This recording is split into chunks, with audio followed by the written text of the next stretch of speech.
Hello, everyone. Hope you're all well. We were just talking about sunburn on holidays. Micky was telling me you got a little bit of sunburn, Mick, didn't you? Last time you went away.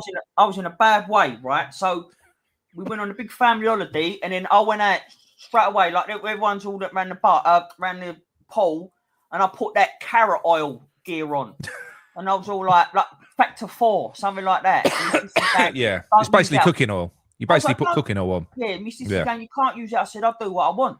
And then literally that night, I got bad sunstroke. I was in bed the next day shivering, blisters everywhere. My stomach was purple. Yeah, but you're a proper hypochondriac though, aren't you? You know, like with anything like that. No, where the fuck do you get these? It's not like you going, I got hit by a car. Mate, you'd have been off work for 6 months. Nah, bollocks. Mate, didn't you? Hey, Ryan, didn't you had time off work just recently because you put your back out giving CPR to a dummy? No, I've done me collateral ligament in your knee. I'll fuck that dummy right up, mate. But anyway, Mick, it's been a while. Good to have you back, mate. Yeah, Christy, mate. It's that time again, really, now, isn't it? Start of the season. Basically. Start of the pre-season. I mean, next Saturday night, we're playing our first, I would say, semi-competitive game against Man United. I think it kicks off at midnight, so Kerry was telling me earlier on. So that's going to be interesting. It'd be good to see, because Diouf looked really good the other day, so it's going to be good to test Diouf against Premier League level opposition. I'm sure he's going to be fine, because he's got the fucking tools. He's big and he's quick. So I'm sure he'll be all right. But did you catch any of the game, Mick? No, I didn't, mate. I didn't catch nothing like that. Only from what Kerry was telling me, and then the pictures that she sent. I'm just reading that now. She said what a unit Diouf is. Yeah. She was apparently touching distance to the players. Yeah, but she's got a fucking. She's been told about that before. To be fair, she's not allowed to be within touching distance from players anymore. But yeah, look, I thought it was a good run out. It was really nice for him to split James Ward-Prowse and Souček across both halves, so we didn't have even 45 minutes without either one of them. I really enjoyed that. That was good. That was good. But yeah, it was all right. There was still some sort of defensive lapses. Todibo was a little bit suspect on a few occasions, but I don't think you can never read too much into pre-season, but certainly not the first one. I disagree. Not the first game. I do disagree. I know a lot of people say, look, it's just to get their fitness up and everything. But when we had that pre-season last year under Loppe, I was worried then, because you do get an identification of the way they want to play. So that is still the case. I know you've got to get your fitness up, but it still does give you an insight of how they want to play for the season. And it was a worry then, and it was right to be. But look, listen, we won 3-1. By all accounts, it was quite good, I think. We've done all right. Yeah. I thought the kids did well, which was good. So you had Marshall, Alford, and sadly no Urfi and Potsy in the second half. I thought they did really well. I've seen some comments on social media about them. I just wish people I'll tell you what, I might be negative about some things, but not about our fucking kids. I think some people do need to give their heads a wobble. They did really well. For instance, Alford was linking up quite well with Diouf. He was on the side of the midfield. I thought Potts looked decent. He looked solid. I just thought it was a good run out. There was nothing wrong with it. I'm kind of looking forward to Man United and Everton, because look, they're exhibition games. They're not going to be highly competitive, but no, like you said, I think you'll be able to tell more from them games than what you will from that one. But they should be fine. They should, because it's the same team. I mean, with the business that we've done so far, we've literally got rid of Kudus and replaced him with Diouf on the left-hand side. Kyle Walker-Peters is a backup. So it is the exact same team. So in terms of getting the team to gel and getting them to understand each other and know what everyone's going to be doing, the team is the same. The group of players is largely the same. A lot of the players that went out and left were kind of fringe players. They weren't really part of the first team. So it is, at present, it's no different to what it was last year, apart from we've swapped Kudus for Diouf. That's what we've done so far. Well, in all honesty, I mean, my thoughts with Kudus was I thought he got quite a bad. Oh, I've got to change sides again. Greenbacks does this every week. Hang on. There you go. Fuck off, Greenbatch. Go on. Yeah, you know what my fault's it. But do you know what? Look, if he's gonna suit the system more, Diouf, then I'm trying to be as positive as I possibly can, leading up to this. So if he's gonna suit more, fine. Like whatever. And I think he'll suit more what Potter wants to do. That's what he'll suit more. I think the thing for me, what I want to try and get, Mick, is there's a lot of excitement building now for the new season with a lot of fans, as there always should be coming into a new season. There always should be excitement building. I just still haven't got it, and it's got nothing to do with the players that have come in. By the way, I think they're good signings. I think Diouf looks like a really tidy player. I was impressed with what I saw of him. I think he's going to be good for us. I think Kyle Walker-Peters. The more I've looked into him, I've had a look at all of his fucking his highlights. I've looked at his scouting reports, what he offers, and everything else. He can play right back, left back, right wing, left wing. Really good squad player. Really good, competent squad player. So it's a good, and he's quick, direct, tricky. So it's a really good addition to the squad. I'm just still not feeling it at the moment, and I wish I was. And I hate that. I hate the fact that I feel like that, but I'm not feeling it this time. I can't help it. No, I'm trying. I really am trying that. But I mean, I've enjoyed the time off to not talk about West Ham so much. It's been nice, being honest with you.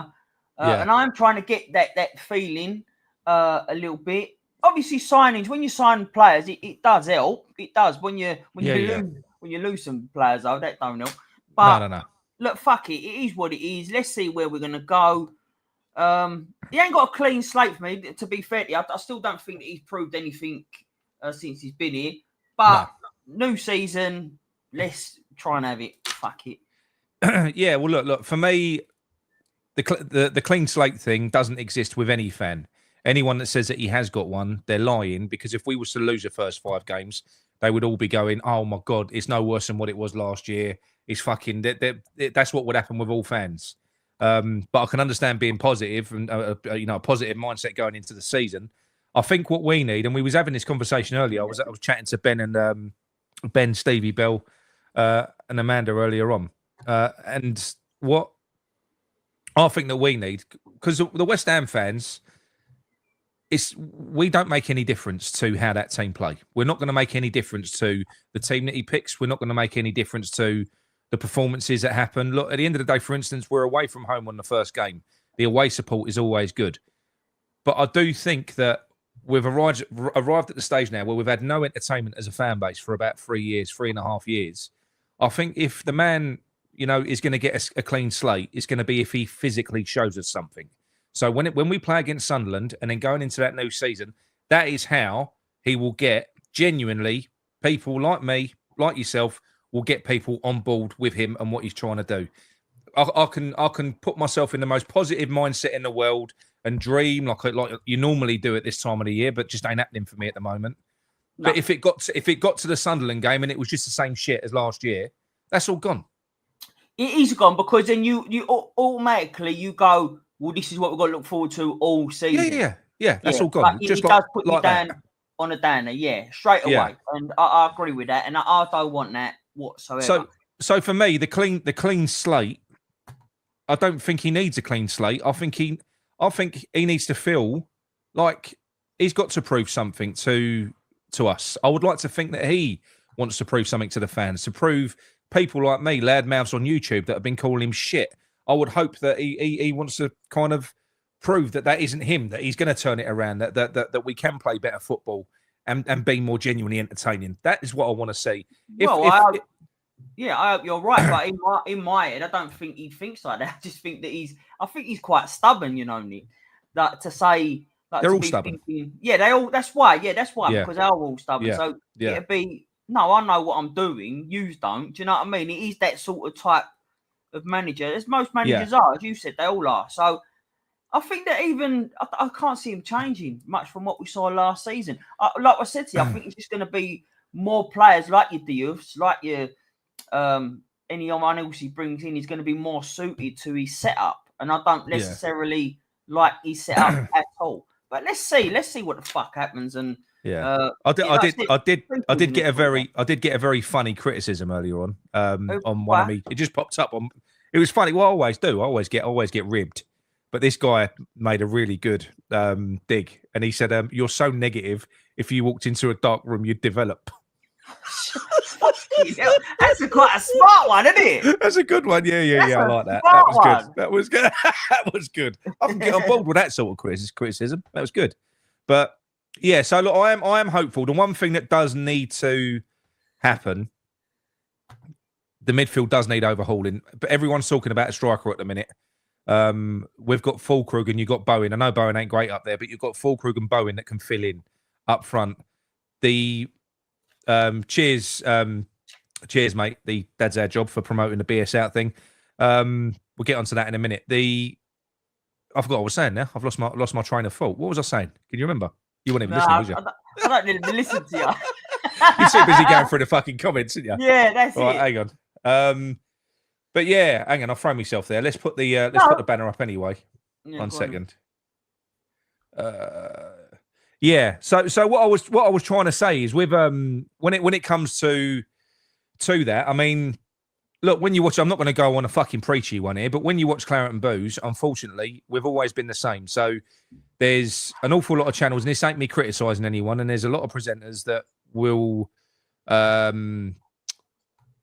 they'll put shows out and they'll put a spin on a show or a story that they think will get the most likes and the most hits and the most this and the most that. I don't ever do that. I've always stuck to my guns, you know, for at least 50% of the time that I've been doing YouTube, I'm swimming against the tide. So I don't change my stance. So one thing that you can bank on with any of us that are on here, whether it's John, Micky, anyone that's on this channel, you're getting our honest opinion. That doesn't mean that we're always right. It don't mean that we're oracles. We're not. We don't claim to be. But if I come on, one thing I don't do is prepare. And what I mean by that is I don't get a story and then sit there and go, right, how can I best deliver this? How will this be most well received? I don't do that. I literally get a story and then my honest opinion comes across to you on screen. That's the whole idea of a fan channel. That's the reason why fan channels are different to mainstream media, because they have all their strings being pulled. They're reading from scripts. We're not. The one thing that you should want and expect from a fan channel is just honesty. And that is what you do get. Whether you agree with my opinion or not, it does, you know, you will always get what I'm thinking. And I'm never going to change. I'm never going to change. So if you don't like that, then you don't like it. It's tough shit, really. Go on, Mick. No, but that's what it is. Like you said, there's no agenda from trying to please a club point of view. We're just fans who say what we feel and how we feel. Yeah. And that's it. So we can't, like I said, I hate being fucking, what's he saying? I said, imagine me trying to read from a script and this silly cunt. Yeah. I said that. God, only joking, Big Phil. You're but right, stick Ryan's one up here. Look. Where? Right, so Ryan says, so the video the other day about Bowen was not clickbait, Nick. Right. Every single video you put out, whether it's Grealish, you know, advanced talks coming to West Ham, none of it's real because that's a complete fucking fantasy. That's clickbait. So if you're putting Jack Grealish or Harvey Elliott or someone else, you're doing it based on a rumour that's out there. There is a rumour out there that Bowen is leaving. You just don't want to hear that rumour. And it is a rumour. You don't want to hear it. And that's why everyone rears up. But you do want to hear that Grealish is coming and you do want to hear that Elliott is coming. So you don't see that as clickbait. But that's also where it falls into place about an opinion. You're doing an opinion piece. You ain't doing sort of, this is, I'm in the know, this is what's happening. Yeah. Bowen wants to leave. It's what you saying is. Do you get what I'm saying? Yeah. So, that's exactly. Look, Ben Howe, look, bang on. Everyone on YouTube clickbaits. That's the whole idea. The thumbnail of your video is about what the video was about. The only thing that I will say is I didn't talk about Bowen as much in that video as I thought I did because I wanted to talk about the TalkSport interview, and I didn't. But you know the TalkSport interview with Danny Dyer. So Which is where it sort of come from, wasn't it? That's where it sort of... Well, it didn't come from that, but with the rumours that were circulating... It's all over forums. It's all over forums with him. And everyone's keeping well hush on it as well. So, look, I'm not going to get stuck into Bowen. I'm not, because it's the one thing that sends all the West Ham fans into overdrive. All I will tell you lot is, from my personal point of view, I think there is way more chance of Jared Bowen leaving West Ham than us signing Jack Grealish. That's my honest opinion. So that is honest. That's me being honest. That's what I think. Yeah, based on the rumours that are out there, I think that's a more believable rumour. I mean, for whatever rumours are going out, I still... Yeah. I believe Bowen's here for life. I don't care. I genuinely believe that. I think that he'll see out his career here. That's just my opinion. I think a lot of other people's opinions that. So, but you are going to get rumours for our better players that are going to go to better teams, and that's just fact. Especially, unfortunately, what obviously happened with Jota, and then the rumour that Diaz is going as well. Do you know what I mean? That there's a lot of players that are leaving. So you are going to they're going to look, and because Liverpool, especially under Klopp, was a massive admirer of Bowen, it's just lazy sort of journalism that they're going to link him to there and that, and then what we've done, what he said, then everyone. I think where it's really stemmed from, by the looks of it, because I've sort of dug deeper into it, and I think it originated from KUMB. So I think there's an ITK or someone who's supposed to be in the know on KUMB who's released a story. There was someone else on there was a Liverpool site, and there was one on an Arsenal site and a Chelsea site as well, linking the player. There's a lot being knitted together on that, but again, it doesn't mean it's real. But it is a fucking rumor. It is. I'm not doing the ITK stuff anymore. There's plenty of stuff that I do know that I'm not saying because I'm not doing it anymore. So if I report on anything, it's what's out there, and I'm giving you my opinion on it, and most of it's bollocks. All of it's bollocks, but 99% of it for me is bollocks. But yeah, it is what it is. You know, it is what it is. Yeah, it's just frustrating me. There's a rumor going around that you're trying to sell me to the West Ham network. Yeah. I can't get a fee for you, so I'm trying to organise a loan. I'm fucking worth you can't. No. I'm trying to get a loan for you. Yeah. So it's. I wish I did. I wish I did believe it. Like, I want to believe. Like, this is the thing.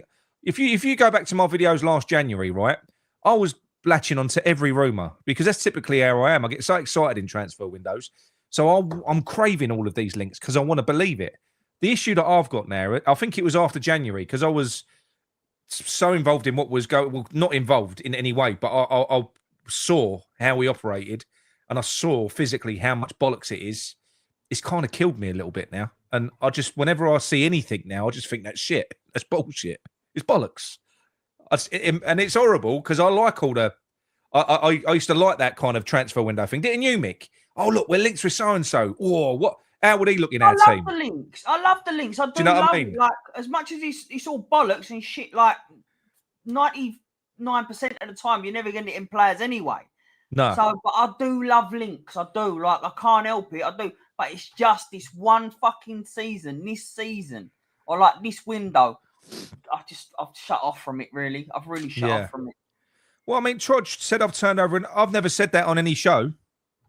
I've never said I've turned over an early, and I've never said I'm giving him my backing. I said he's got my backing. What I'll say is with Potter, unlike with Moyes, towards the end with Moyes, no, I was done with him. That became personal towards the end.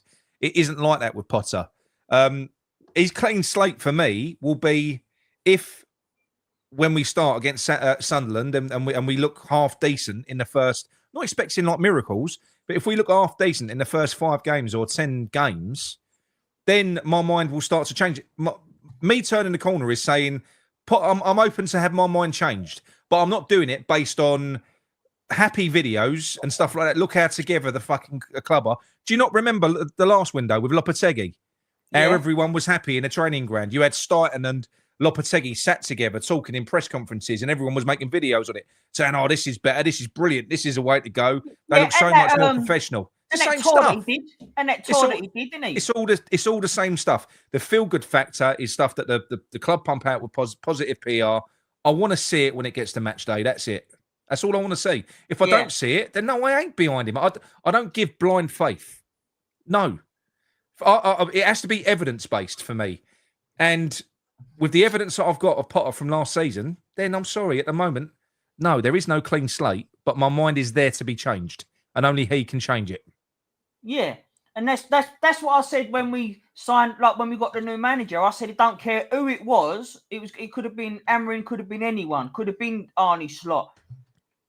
Yeah. But because of the experience that we had with managers, that they'd have to change my mind. Like they'd have to convince me to give them the backing. Not just blindly. I'm a West Ham fan. I ain't a single man fan. I ain't like a manager fan. I'm a West Ham fan. So I want what's best for my club. But selfishly, I want what's best for my eyes. You know what I mean? Yeah. My entertainment. I want to be entertained. I always said it and always will say it. Yeah, now, yeah.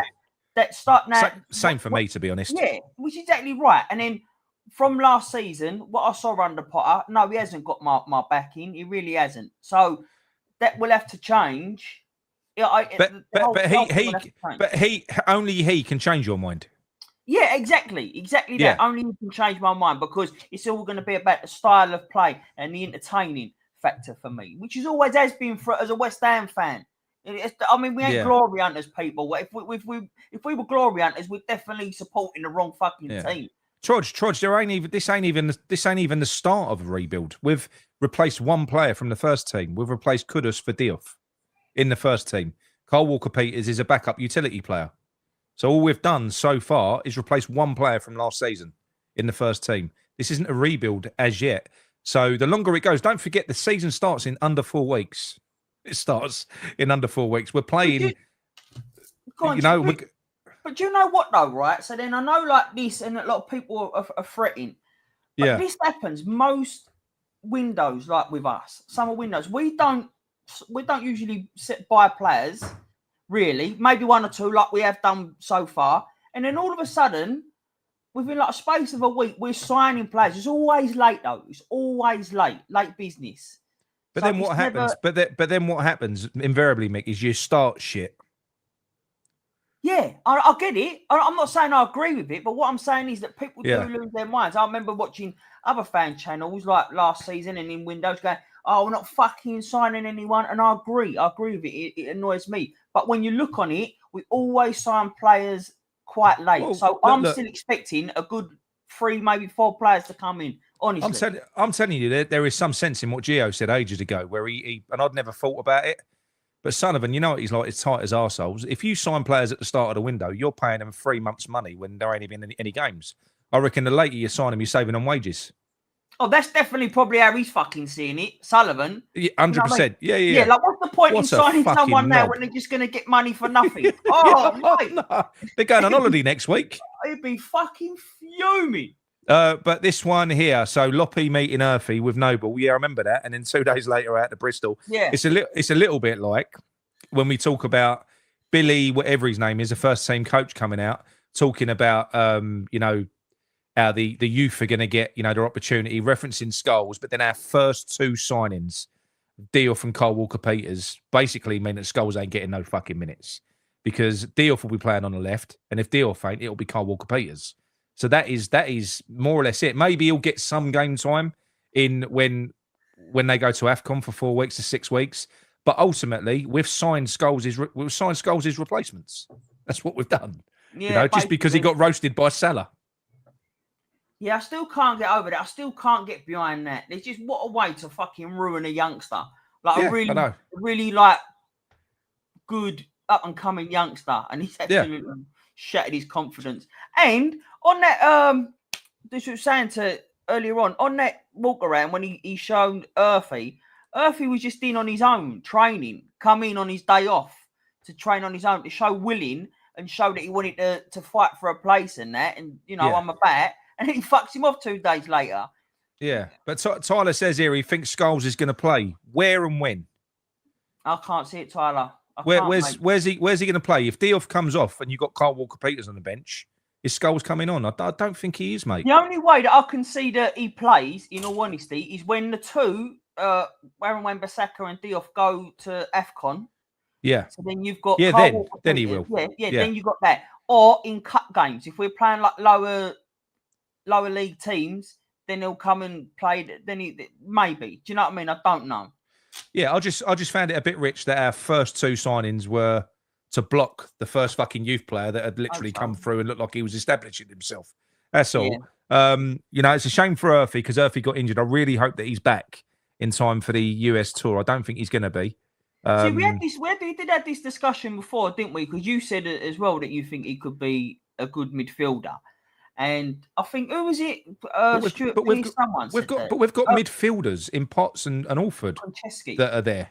Yeah, I know. But what I was saying to you is, do you remember last time with Ben Johnson? And then we was moving him about, and then people's argument then was, but it ain't his fault. He's getting moved this side, that side, in the middle. He's getting moved everywhere. He needs to find one position and hold it down. Well, that's what I worry about with youngsters. I think that you should have, maybe if you get one or two positions, maybe you went left and right, but predominantly have one strong position. Exactly. You turn him in a jack of all trades, master of fuck all. That's what you do to him. Yeah, that's it. That's a better way of saying it. Yeah. So that's it. Happened to Johnson. It happened to Johnson when Johnson first came in at right back. He had like ridiculous stats where he was like the only fullback in the league that hadn't been dribbled past for about 8 games. We'd played Man City, Liverpool, fuck knows who else in that time.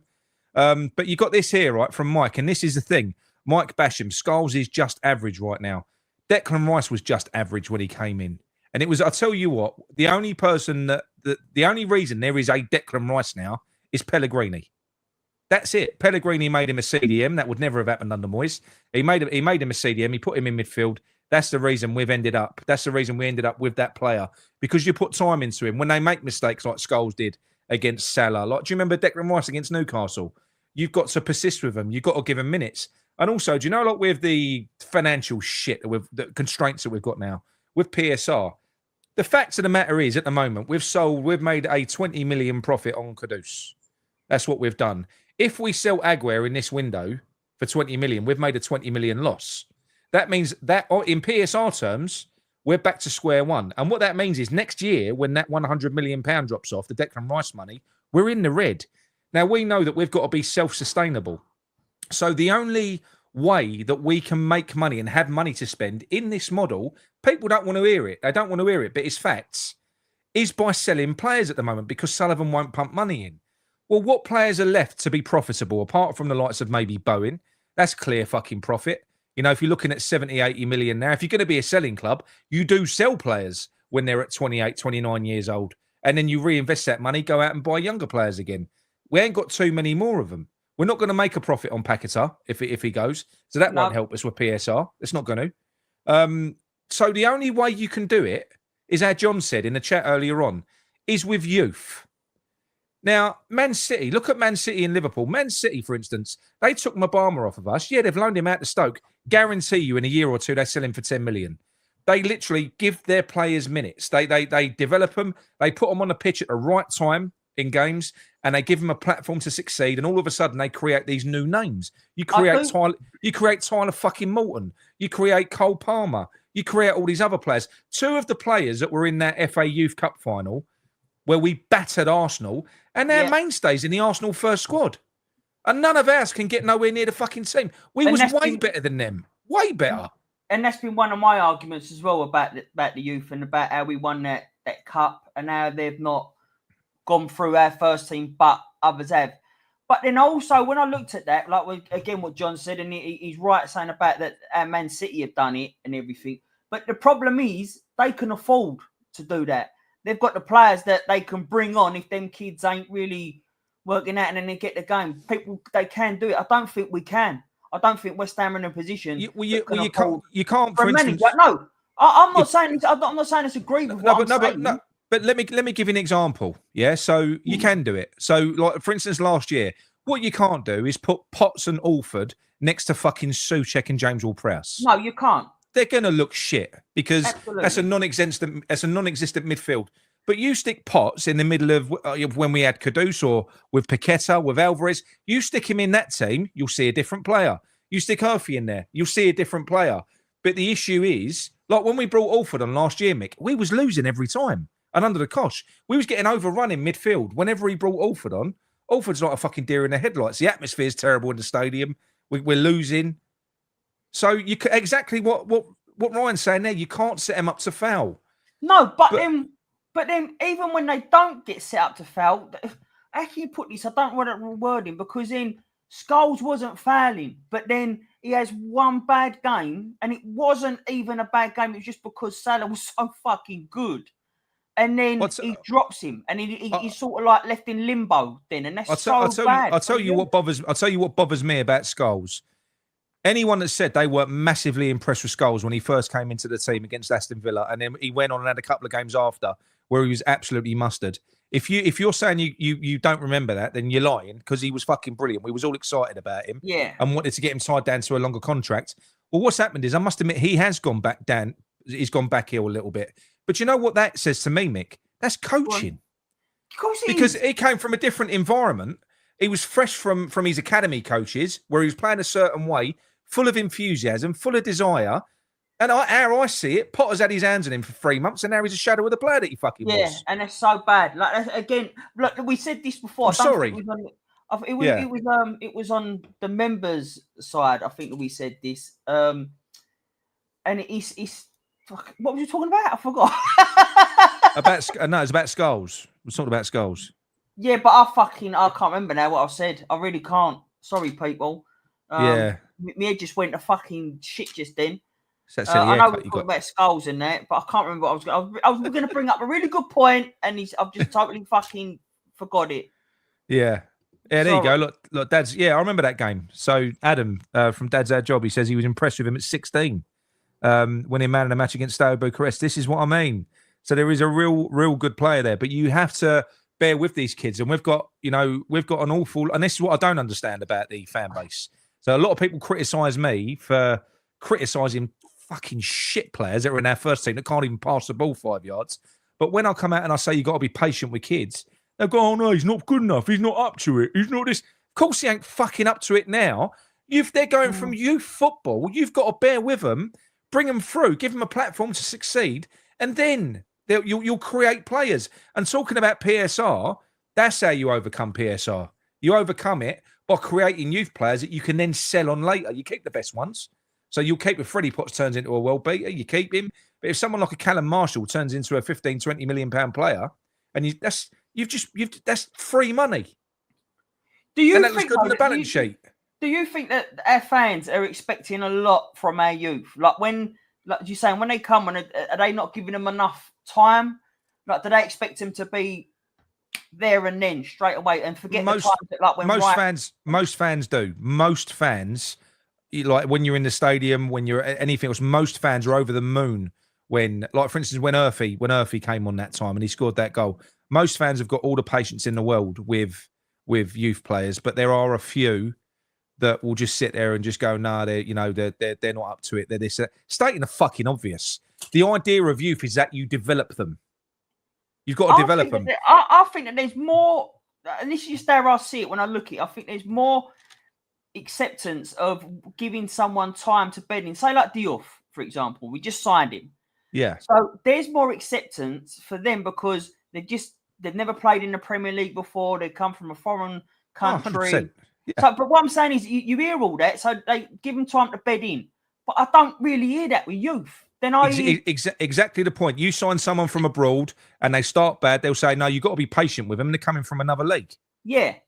But you bring a youth player in who's come from another league, playing in a non-competitive league. You don't get the same thing. They're just not up to it. They're not up to it. Yeah, that's what I mean. That's what I'm saying to you. Do you think we give them enough time? I don't. It's a fucking stupid mentality. I'm sorry. Yeah, it really is. It's not a good mentality to have, really, when you think that. But I do think that they expect youth to just come in and just hit that ground running when it's not like that. It's not like that. And look again, this isn't oh fuck me. Sorry, Mick, go on, stick it up. What Randy's saying there is true. Look, Diouf is an upgrade at left wing back, but we absolutely do need to see how he does in the Premier League against Premier League opponents. He does look like he's got all the tools, and what I did like about Diouf was the ground that he covers. He literally covered every fucking blade of grass on that left-hand side. He's a big lump. He's fast. He looks like he's got the right attitude. So I do think he'll be a good player, but it is the Premier League, and sometimes you need more than just hard work. Well, all the time you need more than just hard work. You do. Look, did you watch that game, that preseason game? I watched I'm going to be honest. So the first half, No, I it's waited all all right. afternoon for it. I watched 5 minutes and I did just get bored and turned it off, and I turned it So back on in the second half. my question for that though is about Diouf, right? Yeah, So go what on. is it? Because obviously everyone who I don't know about the player. You look at the YouTube highlights and that you do. I mean, stupid. It can make anyone look good. But every highlight reel that he was in, it was nothing to do with defence. It was all attacking his highlights. The thing. So what was he like in defence in Right, that defensively, game? I'm not going to. I'm not. Oh, we weren't really under threat that much, to be honest. He was good. Look, he was good. What he was good at, Mick. 1 Yeah. second, he was up on the left wing by the fucking corner flag, and then a split second later, he's back. He's back defending again. So he gets back. He's got the legs to recover and stuff like Is that. he rapid? Is he fast enough? Yeah. I wouldn't say he's as fast as people are saying. He's quick. Oh, hold on. He's quick. But, Yeah. yeah. Abby Yeah. Amarit saying he was getting back rapid. He's not he's fast, but I wouldn't say he's like Somerville speed or anything like that. He's not rapid. But he is quick. He's a marauding runner, a little bit like Wan-Bissaka. Right, okay then. But with he's a big lad. He's 6 foot. You know. So yeah, people that know a bit about the player that have spoken about him. Apparently, all of his metrics as well. Everything says the same thing. He isn't as good defensively. He's concentration. He switches off positionally. Defensively, he can switch off. He makes mistakes. Well, So it's the same. He's perfect. Yeah, but that's probably based on the one game that he's just watched him against. Yeah, 45 minutes. But that's fine. Yeah. Look, I do think he'll be good. And there's something else, right? Something that Trudge said here. He's talking about defending though, because Trudge just loves big men defending, right? What I liked was when he almost got on. He made a late. Do you remember the Antonio runs where he used to make them late runs at the back post? Yeah, he did that. He almost scored. So he made a late run to the back post from the left hand side, and he got up. I think it was Guillermo that might have put the cross in. And yeah, so I think you're going to see more of that from him. He'll give you that sort of threat as well. I wonder how many goals he's going to score with his ears. You know what I mean, popping him in. No, wing nut, yeah. Wing but nut. He does seem like he's a good player. I like him, but I'm not going to put too much pressure on him, to be honest, because you just don't know. You don't know how he's going to perform. I mean, look at Scholes. In his first few games, you know, he was unbelievable. And then he come up against Salah and he got absolutely ruined. So you just don't know. You don't know what's going to happen, really. Yeah, you don't know. Yeah, but look, 20 million, we ain't going to make a loss on him. Not a chance. I think he'll only go up in value. He looks so a good signing, the right profile of player, I think. That's what I think, anyway. Well, you're right. I really do think you're right. Going up against Man United, he should get tested. They might have Brian Mbeumo. By the time we face him. So that'd be on his side. Mbeumo would be on his side. That'd be a good test. And we talked about him now. What do you think of the signing of fucking hell. I always keep saying Wright Phillips. I keep saying it because of the fucking double barrel. It's all double barreled. Yeah, everything's double barreled. Walker Peters. Yeah, what do you think of the signing from him? I think it's a good signing for the squad because he's a utility player. So he can play right back, left back, right wing back, right left wing back, and he can play right wing, left wing. So in a sense, when you've got a player like that on your bench, you ain't got one player, you got six. Yeah, I like him. It gives you options. I like him. Don't forget we was bowl accounts. It was between him and Aaron Wan-Bissaka that time. Who do we sign? Who does he want at that time? So now we've got both. I do honestly think that he's a very good squad player. I think that he's good enough to challenge for a start. And I think that he'll keep the other two on their toes, to be honest with you. I think it'll keep them informed. So I do think it is a good signing. I like it, personally. I think he could quite possibly be vying for a first team spot. Because you don't know how Diouf is gonna fare yet. It could end up being Kyle Walker-Peters left wing back. It could be. You don't know. Yeah, it could. Because at the end of the day, if he proves to be a better player, you play him. It's got to be for the team. Do you know what I mean? So it will be interesting. It will be interesting to see what happens. For me, though, if I'm going to be perfectly honest about stuff, I don't understand all of the fanfare. And this ain't a slight on the players that we've signed. They're good players. I've just said that.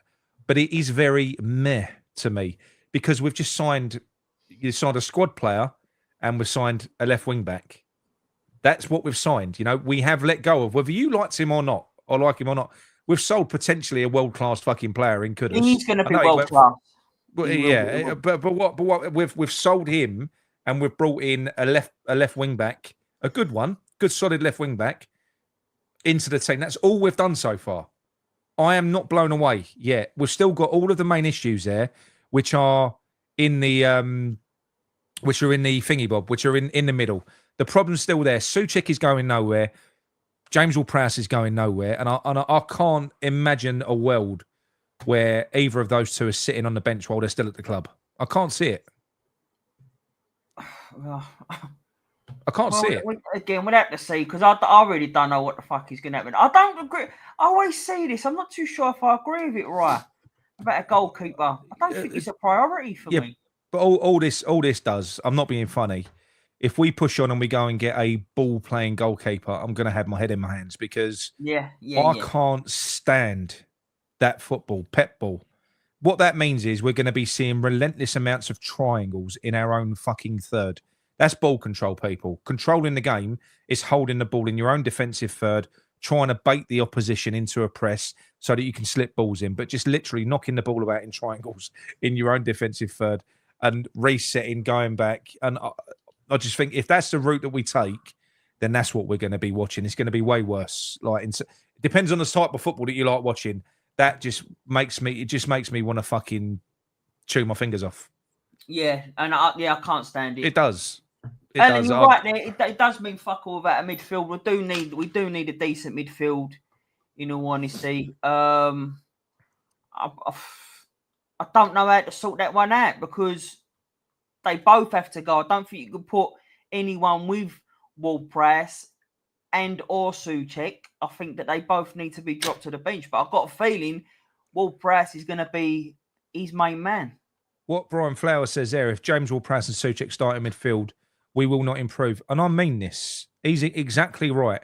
Midfield is the engine room of any team. Yeah. And you're only ever as strong as your weakest link, especially in midfield. To carry them two in midfield. Now, our Potter wants to play. If you want to do ball retention, right, to get technical, there's one thing that the players need to be in the midfield of a team that want to play possession-based football. They need to be press resistant, which means that they've got to be good under pressure, good in small, tight spaces, good at short, sharp passing. Well, maybe James Ward-Prowse can do the short, sharp passing, but he ain't press resistant. The geezer's slow as fuck. So you've got two players there that are open to basically be exploited by whoever you're going up against. They can't be in the fucking team. They can't be next year. But do you know what? That's probably one thing, Mick, where if we signed two midfielders, two good midfielders, and it was looking like they weren't going to be part of it, then maybe I'd be thinking, yeah, do you know what? All right, okay, fair enough. This is looking a bit better. But as it stands at the minute, fuck all has changed. The football will be the same. It will be the same. You're right. It's bad enough to at the minute. It's bad enough to see, and I'm sorry, people, I genuinely believe this, but it's bad enough to see that Kilman's going to get a starting role in the central defence. So then when you see that, coupled with the fact that James Ward-Prowse is going to get a starting role, them two, they're not good, mate. They aren't good together, them two. Like, I'm sorry, but I would love to see a new central. But he's never going to get another centre back to take over Kilman. They spent far too much money on him to do that, and he will stick with him. Again, he proves me so wrong, but he was shit. He ain't 40 million with anyone. But that's our job, says here, and I know he's taking the piss, by the way. If we sign Grealish, imagine the fouls he will win. With James Ward-Prowse on free kicks, we could see Beckham's record broken. Now, the thing is, you know what makes me laugh on this year? We must be the only club. Apart from anything else, he's pretty fucking average at free kicks anyway. But we literally bought a player for his set pieces, and we're carrying him for his set pieces. That's what we've done. Well, now I'm not being funny. Did you watch the highlights from fucking Kudus the other day for Tottenham against Reading? No, I didn't. He took every set piece. He took the corners, right side, left side. He took the fucking free kick. Declan Rice has gone to Arsenal, takes all their fucking set pieces. We've got players in the club, in the team, that can take fucking free kicks. It's a static ball. They're paid $100,000 a week. If they can't take a fucking free kick, they shouldn't be playing. They shouldn't be playing Do you football. know what, yeah? You don't have a player that is a Premier League fucking free kick specialist unless it's Pyatt, who can bang him in every time he takes one. Did you see, honestly, look at the fucking in the Champions League, Rice's free kicks, unbelievable. Rice taking corners for Arsenal, unbelievable. Never took one. Never took a single fucking free what is all that corner about? for us.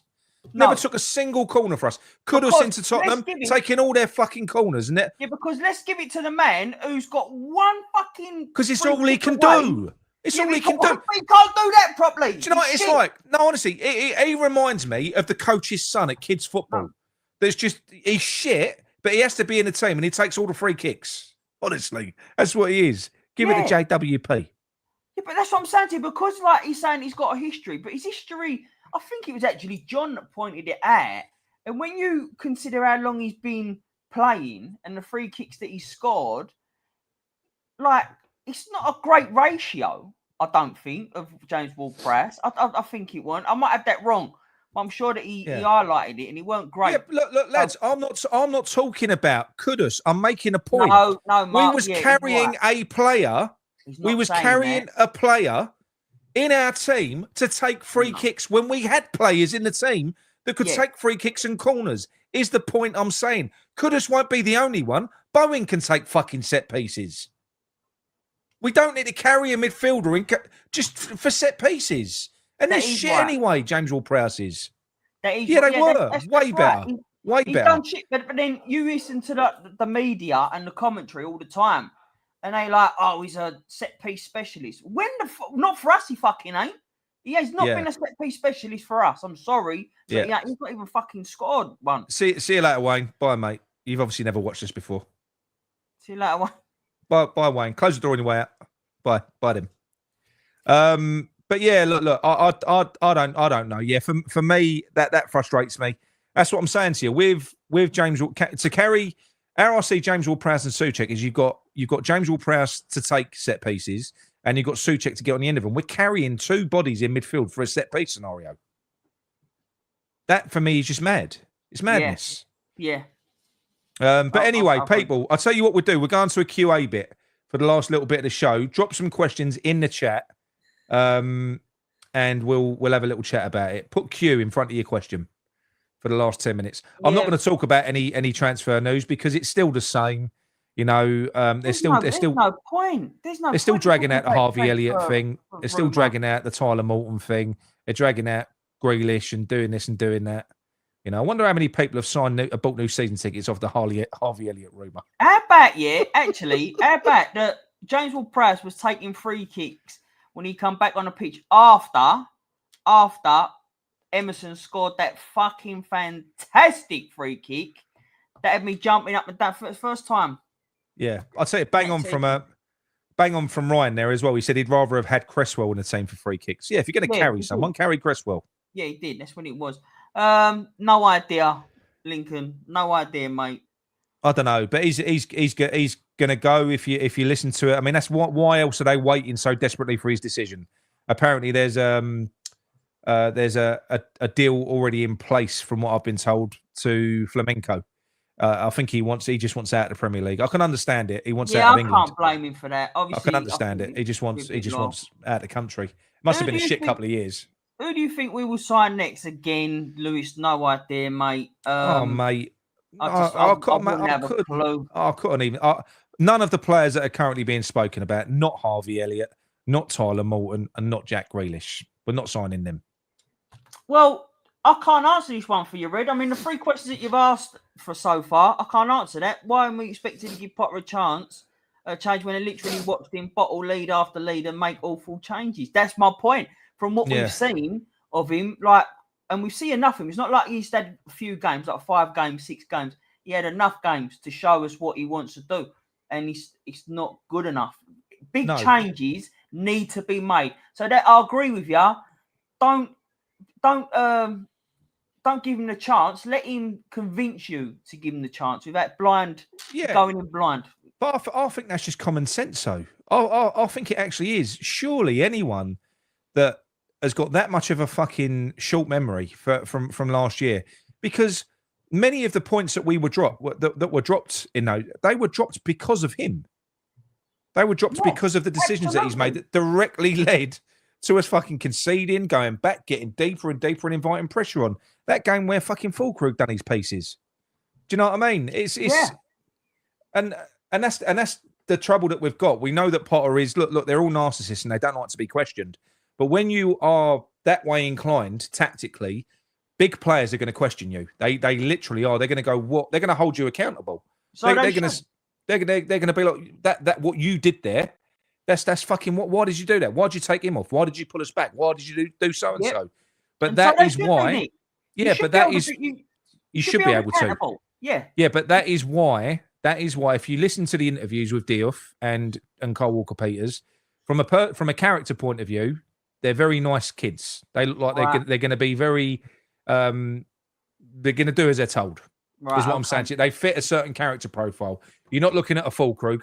You're not looking at an Alvarez. You're not looking at someone who's going to have their own standards and expectations of the manager. We've already seen there's an article out there today already that said Potter does not like Alvarez. He doesn't like him. We're trying to ship him out. We're trying to get rid of him. So, yeah, I personally, and that for me is why we're bringing in.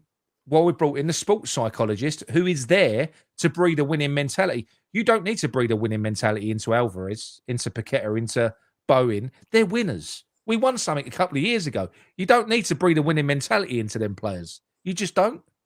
No, they want to bring in a submissive mentality, though. Yeah, but they want to bring in like weaker players who don't challenge him, but that haven't. Because look, let's have it straight.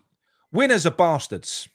I think the very best people or winners or in anything, it doesn't matter whether it's sport, business, or whatever else, they're ruthless bastards that have got their own standards. That's what they are. You know, the very best players in the world, they're going to be a handful. They're going to need managing. That's why you have managers, because they need managing. But I just feel like I think Potter's utopia is going to be a load of players in the James Ward-Prowse mould in terms of personality. Very compliant, do as they're told, don't ask questions, and listen to the sports psychologist who tell you how important it is to win. Sound advice. Right, so where would you going to finish this season? Where do you think we're going to finish this season, Nick? I'm not going to even make a prediction until we've finished our transfer window. All right. At the moment, 17th. Yeah, I think at the moment 16th. Around that way, but yeah, you're right. Let's finish the transfer window and let's see from now. As Mikey said, is Soppy Bollock Wayne gone? He has indeed. Yep. Green Badge, when will this board go? Unfortunately, I think death. That's not me saying. I think that's where they go. Look, they'll never go. And this isn't me criticising the West Ham fan base. It isn't, because it was me last year as well. I got overexcited after a shit season, and I wiped it all clean. But you've only got to look at this window. We've just signed all of the shit that we went through last year, and now I would say at least over 50% of the fan base is now buzzing for the next season. They've swallowed the West Ham media machine whole. They have, and there's nothing wrong with that. You want to look forward to football, but this is why he will always exist. Because do you know what? If we start terribly, you'll have people that will be jumping on board with the Brady and Sullivan out thing. But it's only going to be in relation to bad results. If Sullivan tickles their bum with a transfer in January, they'll be back on board with him again. Just the way it is. No, I agree. And then, like I said, look, by all means, and you should be happy and excited. Yeah. You know, like Happy Amaret is one of literally that. She's happy. She's a really positive person.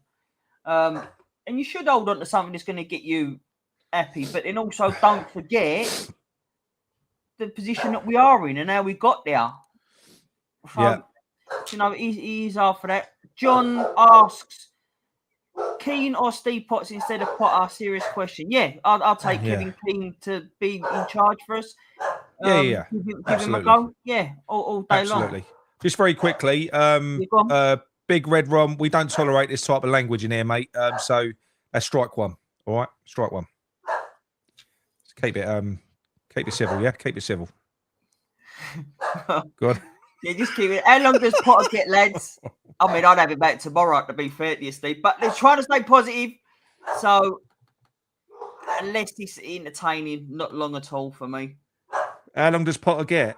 Oh, Yeah. mate. How long's a piece of string?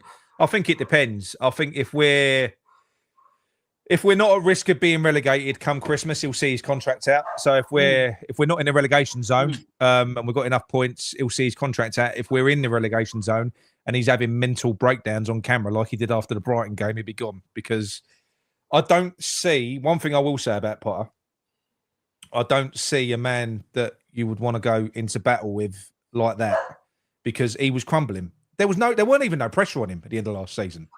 What's there? We were safe as asses. There wasn't even no pressure on him. So I think if he's struggling and we're failing come Christmas, I think look at what Sullivan did with Lopetegui, a manager that he brought in. The reason he stuck with Moyes over and over again was because I think he knew that Moyes would always grind out enough. He'd always grind out enough to keep us in the league, which is why he stuck with him till the end. And so he was proved right. But I don't think he didn't see that in Lopetegui, and I don't think that you'll see that in Potter either. No. I think if the wheels come off, Potter's going to literally be talking about blankets again. And and then that's when, if we're in a relegation battle, that's when you'll see Sean Dyche turn up. Tony says, do you think Chelsea will struggle early doors? Tony, I couldn't give a fuck. No, they won't. It's Chelsea. I don't care. They won't. Who's your midfield three if Potter is going to play wing backs?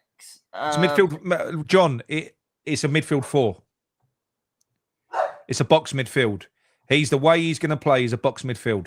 Look at the second half. You had Alford, Potts, Paqueta, and Souček. We're going to be playing with 4 in midfield and 1 forward. That's how he played at Brighton. It's a box midfield. So they were going to be 4, 2 deep and 2 a little bit more advanced box to box. So our attack is going to be. Don't get me wrong. You might have players that are. I mean, where's Somerville? Because he won't be playing right wing back now. That's never going to happen again. Now we've got Kyle Walker-Peters. And we've got Wan-Bissaka. So Bowen and Somerville, it's in the 10s or nowhere. That's where it is for them too. Brian Flowers asks, what would you guys do with Antonio? For me, that depends if we are going to sign another striker. If we've got no intentions to sign another striker, give him a year's contract for me. But if we're going to sign another striker, again, it all depends who, because I'd still choose Antonio over Wilson and Calvin, the fucking Everton geezer, Calvert-Lewin. I'd still choose Antonio over them 2 all day long for me. Yeah, I can see a late. Well, I think we're either going to re-sign Antonio or we'll see, because if they're willing to offer Antonio a contract, then obviously they'll offer a Calvert-Lewin and they'll offer a Wilson. If Antonio don't sign, I think we will be seeing something like that. Look, we know that Potter didn't want Kyle Walker-Peters. If you listen to all the ITKs that were leaking stories that we basically refused Kyle Walker-Peters. Potter said he didn't fancy him, didn't want him. And now all of a sudden that's happened. He's a Will Salthouse player, isn't he? So Sullivan has got his own way on that one. But I think it's a good signing anyway. But he has. So I do think you're going to see a combination. Potter and McCauley will get some of their players. Sullivan will get some of his. It will happen. I thought John was talking about me here. Like, what was he talking? What's he saying bite to me for? You meant Micky, Antonio. Yeah. Genuinely, I was looking at going, John, what are you saying a bite to me for? I would let him go. I would let Antonio go now, personally. Obviously, I would, but I'm just saying to you, if it's the choice out of Antonio, Wilson, and Calvert-Lewin, I'm choosing Antonio. Yeah. I just think it's time. I'd still like to see him. I'd like to show him a little bit of class either way. I'd like to see him at least be there for the first game of the season, so maybe he can have his send off. So if we're letting him go, let him take him to the fuckers. He never got his send off last year. He deserves a send off. No, he didn't. He does. Yeah, I agree with that. He does deserve a send off. But would you have him back at the? He don't sign a contract with anyone. Would you have him there at the start of the first game at home to give him a clap send off? Yeah. That's what I mean. Yeah. Would you do that? Yeah, I'll do that. Yeah. You sign another thing. But Right, you got to be hoping that we're going to be signing a striker, don't you? You got to be. Of course you have. Of course you have. But I wouldn't be surprised. It wouldn't surprise me at all if we re-sign Antonio. I genuinely wouldn't surprise me at all. How many goals do you think Falkirk will score this season, pending fitness? So say he has a full season. Say he has a full season. I reckon Falkirk will score full season because of the way that we're going to play. Yeah. I'd say 10 would be good. Because chance, regardless what people think, chance creation is always going to be, is not going to be a lot in a Potter team. There never has been. No. So you've got to be, he is clinical though. So he does, if you do give him a couple of chances, he's likely to bang a few in.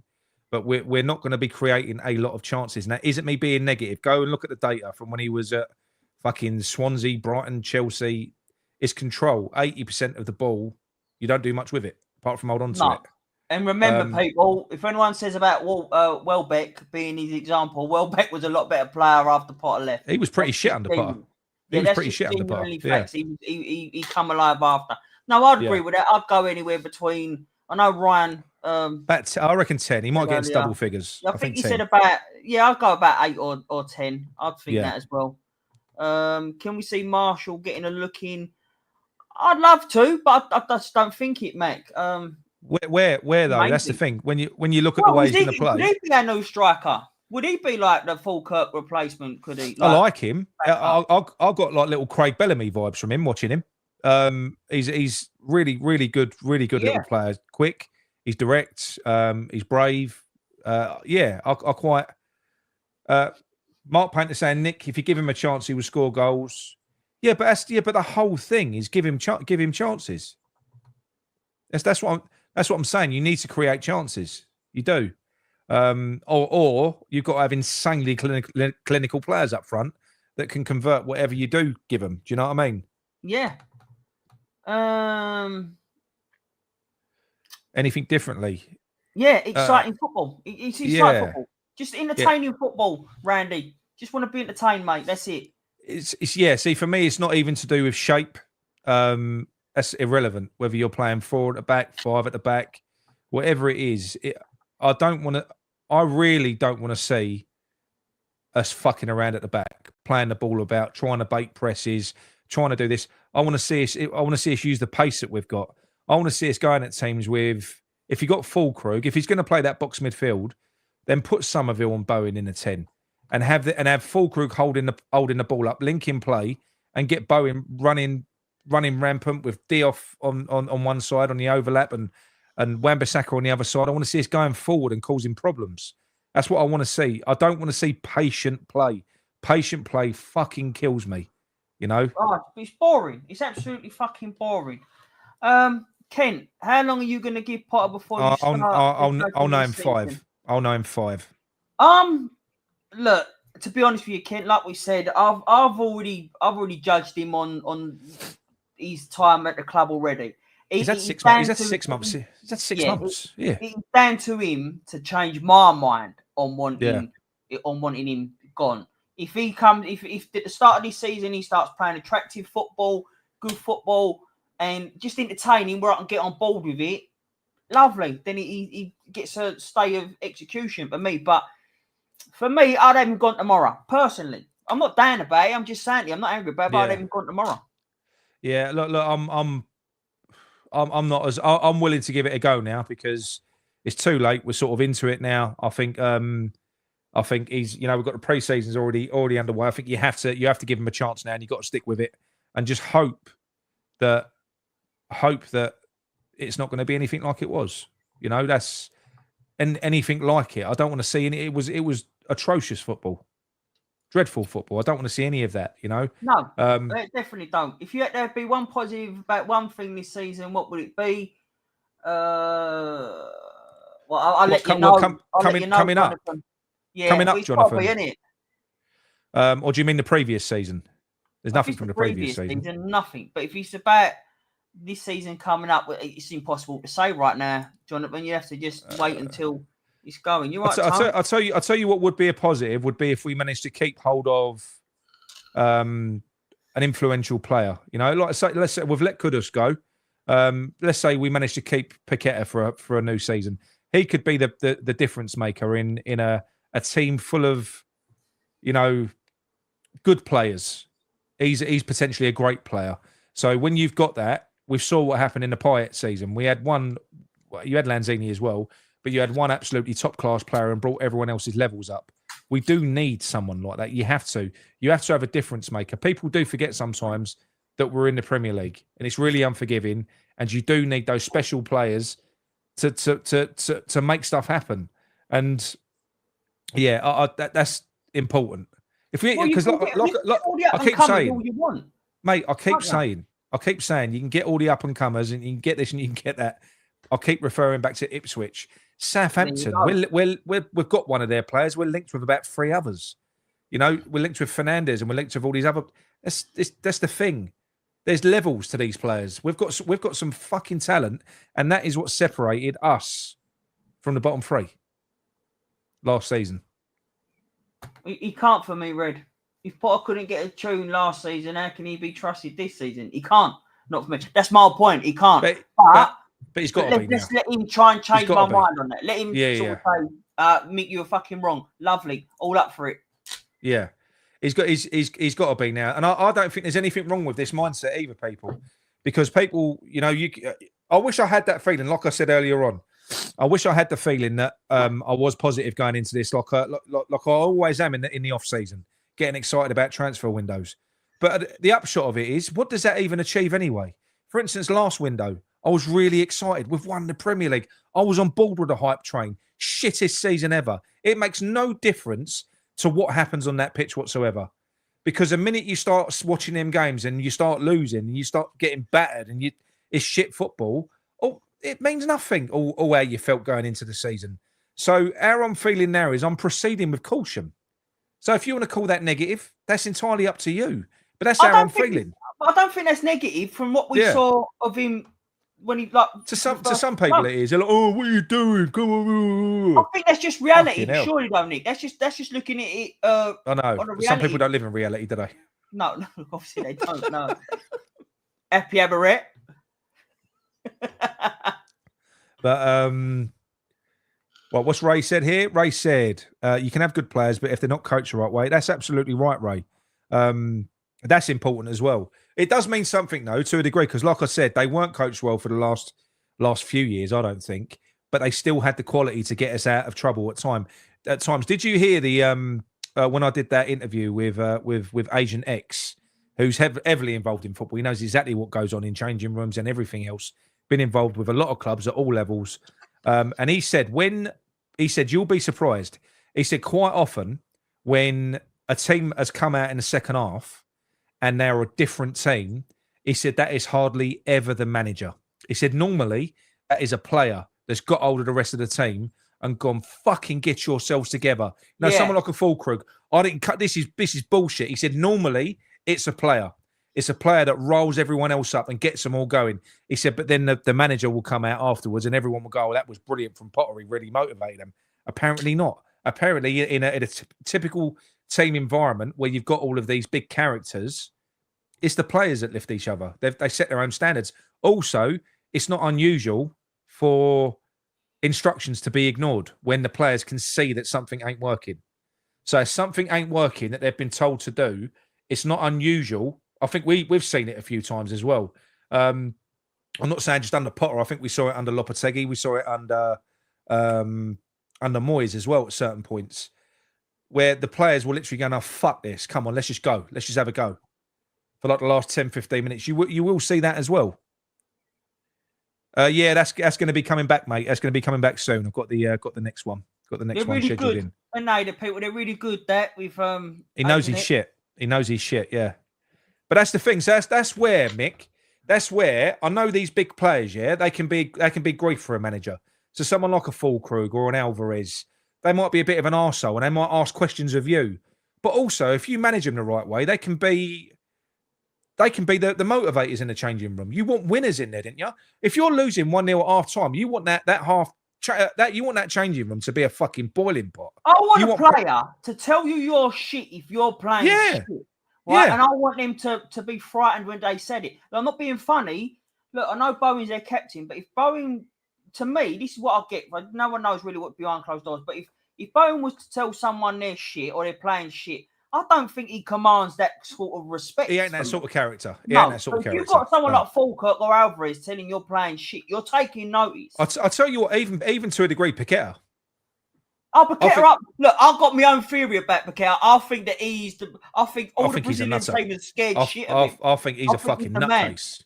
I think he's the man in Brazilian midfielder. Did you watch him against Newcastle when he beasted Joe Linton and Guimaraes? He was ragdolling. When you look at him with other players that play in, even Anthony and that have played like in Brazilian teams and that with him, they've got a lot of respect that he's not being seen against Paqueta. Like, I think he's a fucking nutter. Yeah. Trod stating the obvious. That's your view. Yes, it is our view, Trod. I see another comment on here ages that the comments have been flying. So well done, people. Stating the obvious. That's our view. Yeah. And someone said about that's your opinion and it doesn't fall with others. Well, of course it fucking don't. We're not here to try and please others. We're here to say our own opinions. I don't always agree with Nick. Most of the time I do because we're on that same sort of wavelength. Yeah. But we don't, and that's where we need the job back to sort of balance it all out. Because even John towards last season, and he's one of the most positive fans that I know. Yeah, but even him, it virtually broke him last year. But what I'm saying is, a lot of times he has got a different view. But this is the whole point of having this show. We say our opinions. We haven't got no agenda to please the club. We just literally are fans. Yeah. Think this way. There's going to be a lot of fans that agree with us. There's going to be a lot of fans that don't agree with us. That's the fucking beauty of having your own opinion. I'll never get more frustrated, right, than when I sit there watching someone and they'll give a whole opinion and then they'll say, I'm just, from a devil's advocate point of view, just fucking tell me what you think. That's it.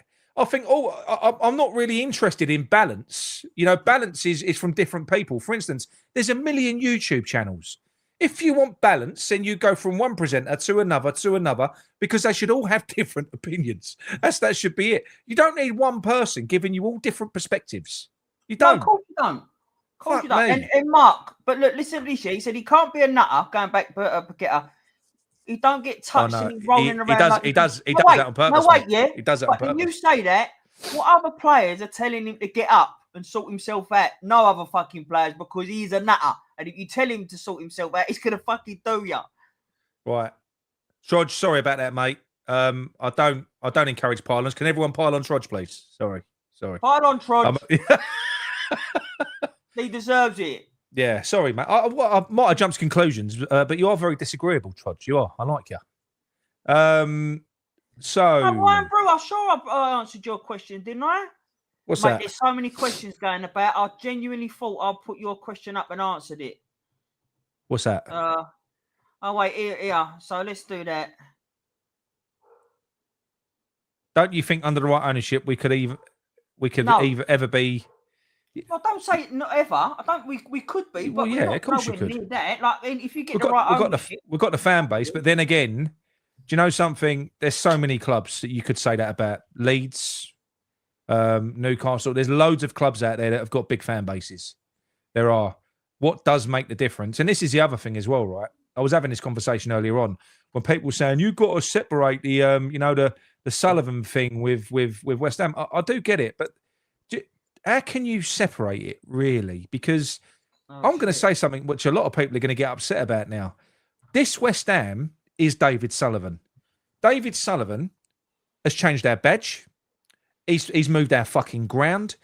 Over 30,000 people that signed up to the London Stadium when we moved in there no longer go. He's completely and utterly gentrified and watered down that fucking fan base. It's a new fan base there now. This is David Sullivan's creation. I can't look beyond it. I can't. And I was having this debate earlier on, and it is important that he fucking goes, because people will say, what's acceptable at West Ham. We've never won anything. We've never done this. We've never done that. Why is your standards this, that, the other now? Because of what's been promised and what's been taken away from us. We made the ultimate sacrifice off the back of promises that little fuck gave us. And look at where we are now. Look at what we've got. Look at what he's done. So, yeah, at Upton Park, we could be little old West Ham. But no way can we accept being little old West Ham here. Especially under Sullivan. Not a chance. He fucking lied to us. He's bled the club dry. So no, I can't look past Sullivan. I'm not willing to. I've got no... I can't fucking stand him. I hate what we've become. I'm not proud of it. I was proud of us in 15-16. I'm not proud of this. I don't like it. If I go over to that fucking stadium, it's miserable. And I know you can start looking at it through rose-tinted glasses. You wait till match day 1 when you're over there. And you're back in there again and you're surrounded by fucking strangers. And there's no atmosphere and there's fuck all. He's done that to us.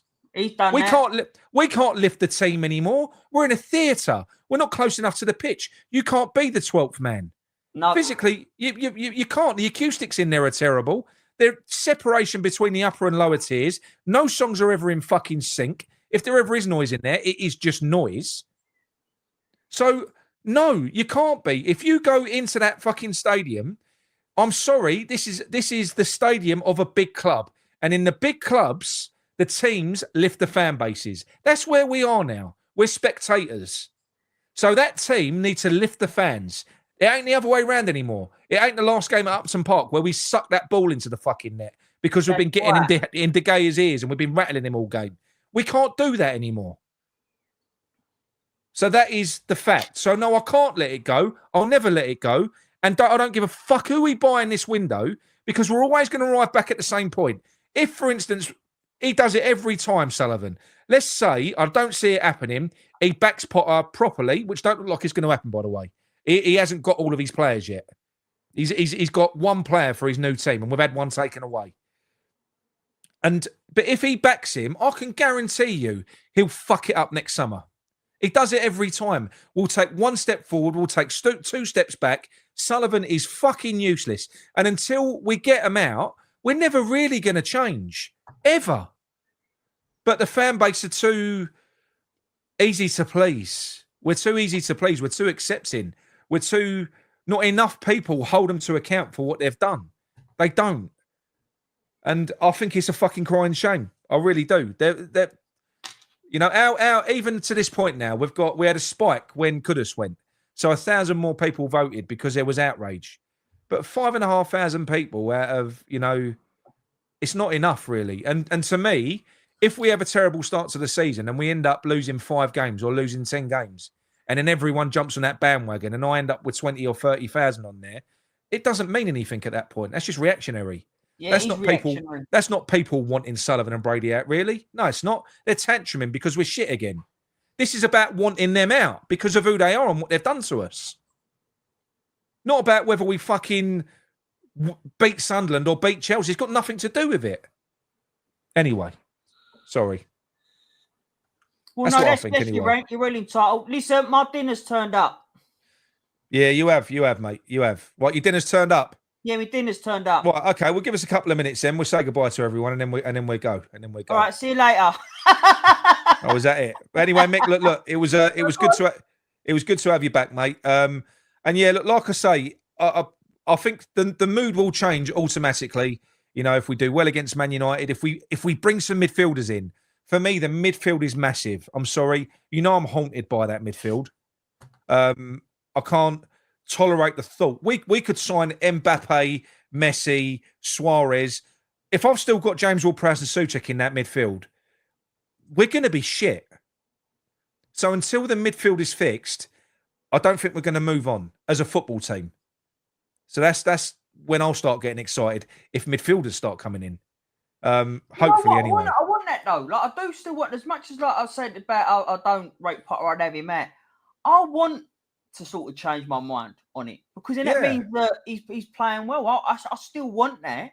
It's not that I don't. I want the best. Like I said, I'm a West Ham fan. I'm not just a one-man fan.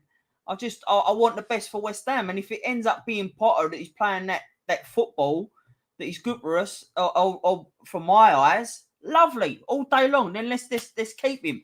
Just ain't got the faith in it, but we'll see. Let's see. But what we're proving is, though, and I think that this has been done by them, to be honest. I will say that in defence of the West Ham faithful, the original West Ham fans that was over at Upton Park, they wouldn't have got away with this at Upton Park. They really wouldn't have got away with it.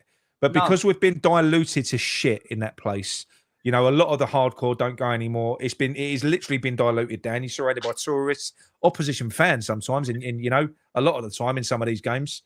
It's very difficult to get anything going in that stadium. So that I will, you know, let people off for. But you know something? If you look at the way Newcastle took a stand, if you look at the way Everton took a stand, if you look at the way Reading, I was sent through something about Reading as well just recently, where they all protested. They was wearing like clown masks and everything else in the stands, fucking chanting for the ball to go. They literally, they forced that guy out. Little Leighton Orient, forced their nutty fucking owners out. That is what you can do if you band together, if you really want something. But unfortunately, we've got a new breed of fan that cares less about what West Ham is, and they care more about what supporting a Premier League team, because that's literally as shallow as that. It's about status. It's about this, that, the other. It isn't really anything. It can't be anything about West Ham as in the club with our heritage. I think that means so little to people now. You know, I think it does, and that's a shame. That's a shame because we were literally one of the fucking best clubs around.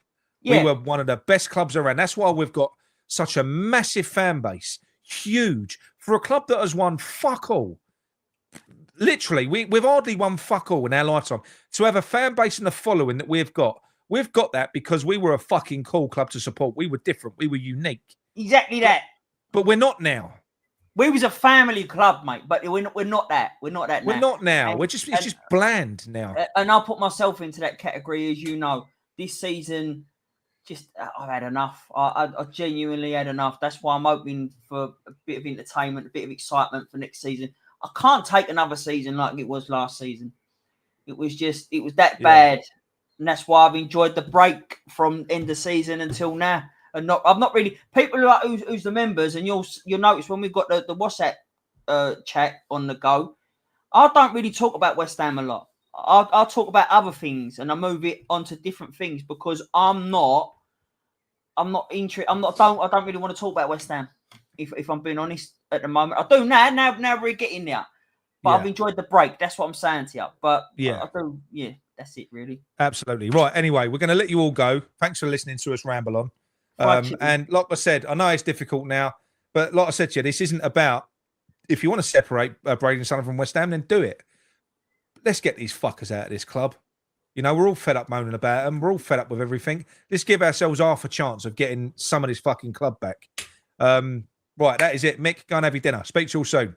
Good. Don't forget, everyone, please drop a like on the video before you go. We never ask for that on live shows. I don't know why. I know Pappy's been doing it in the chat. But if you can, drop a like on it before you go. That isn't a love heart in the chat box. Come out, hit the thumbs up on the video. All right, speak to you all soon. Come on, you irons. Come on, you irons.